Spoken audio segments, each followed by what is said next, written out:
Ilan pang lugar sa Hilaga, gitnang Luzon nakaranas ng pagbaha at malakas na pag-ulan. May ulat si Jewel Fernandez.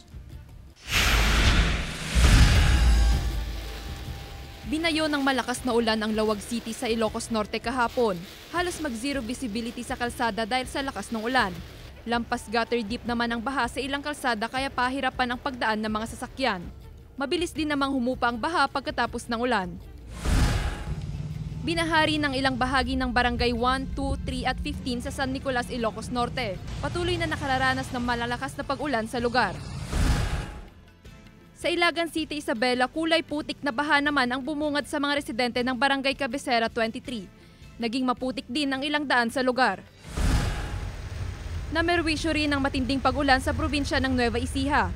Halos zero visibility na sa Felipe Vergara Highway sa Cabanatuan City. Dahil dyan, sumilong muna ang ilang motorista para magpatila muna ng ulan.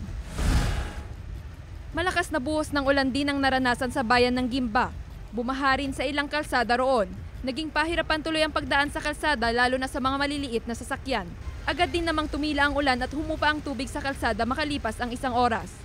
Jewel Fernandez, One North, Central Luzon.